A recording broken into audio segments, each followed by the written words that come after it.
My name is Neben, and I want to share my experience with you. I worked 12 years with young unemployed people in a recycling center in Germany.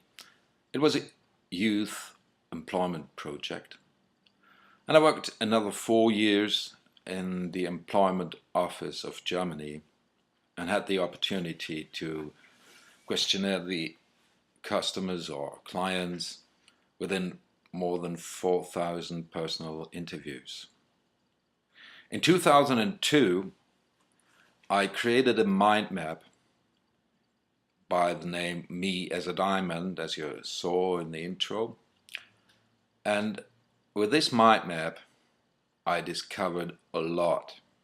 Because all these young people had, most of them, a very, very low school qualification, if available. But their eyes and their habit told me that they are high intelligent, high sensitive, and high creative to solve problems, practical problems. And the mind maps discovered all this, their interests, their knowledges, their pressure as well. And during the 4,000 interviews, I could get to the bottom of the history of a person. And about these discoverings, very significant discoverings, I wrote a book in German language, If We Knew, Wenn wir wüssten. And I hope that maybe this year I find a publisher for English or Spanish version. Because the phenomenons I found out, they are global.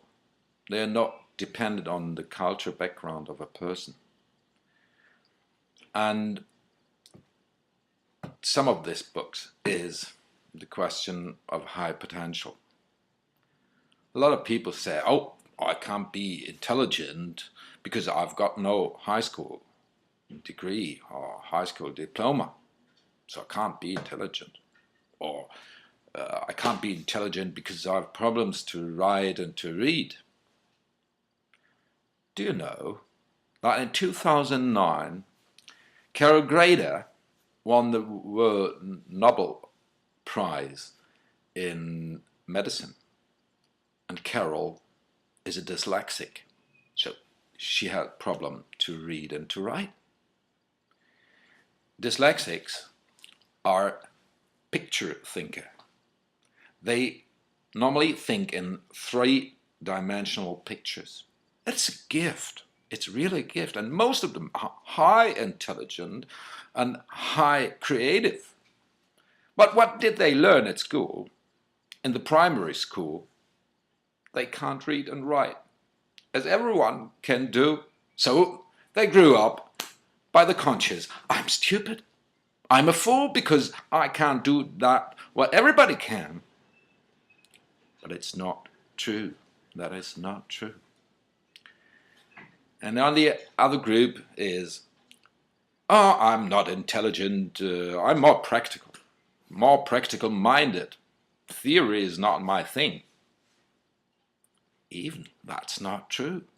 Because if those people want to solve a practical problem, they really suck the theory like a sponge.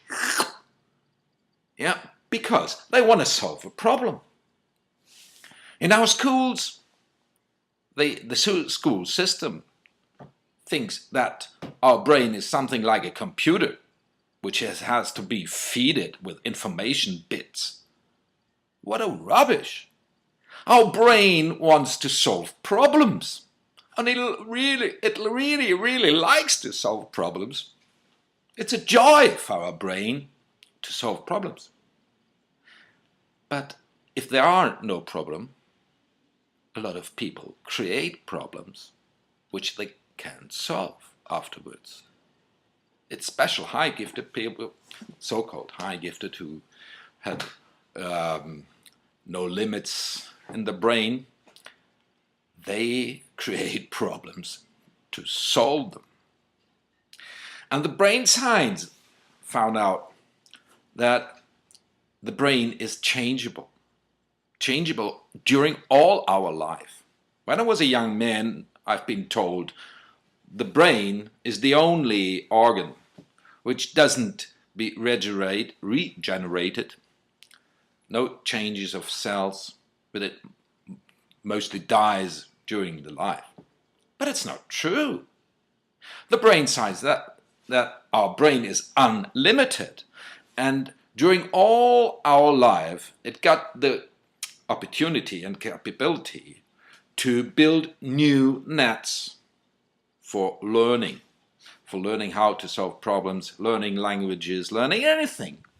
It likes to learn, but not only information bits. You have to be motivated, self-motivated. Everybody is self-motivated, but at school they don't ask. They don't ask what is your motivation, and can I help you to follow your own motivation. The brain science says that even an 85-year-old man can learn Chinese within half a year if he's motivated. And how could such an old man be motivated? By a 65-year-old Chinese woman, which he fall in love with, and he wants to live with her in China.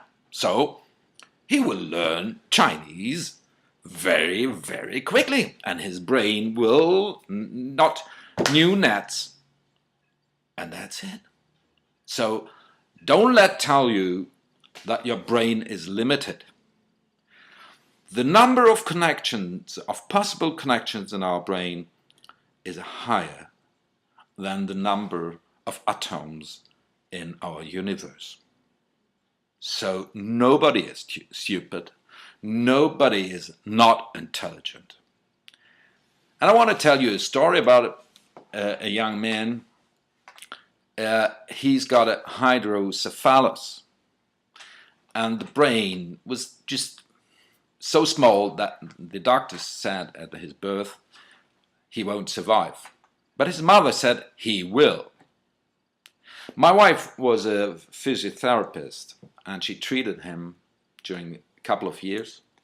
And when I called him last year, with age of 16, 17, he remembered the name of my wife and even of my 2 children. It is 10 years ago. And the mother said and told me that before her son leaves for school in the morning, he always read the political part of the newspaper, and everything what he ever asked in his life he could remember. So if a person which has almost no brain, because most of it is water, if he is possible to do such things, the more we can do with a normal brain. Even science says there's another brain in the stomach and maybe in the heart. So we are just at the beginning to discover all question of consciousness. So our brain is unlimited. But who limited us? It's our conscious itself. And let us see a picture of the beggar. Show you. This picture is a symbol of the consciousness of millions and millions of people around the world. They think they are a beggar, but they aren't. See at the right side and you will see below the robe of the beggar there's another robe, and it's the robe of the king. And beneath the blanket there's a treasure, and this treasure is always unlocked. And this is the mind map of Katarina, and the blue is her interest, are her interests, and the red in the bottom her knowledges. But she covered all her knowledges and capabilities in her interest, because her conscience said, I'm not so intelligent. But she is high intelligent. This is a mind map, and with this mind map you can discover yourself.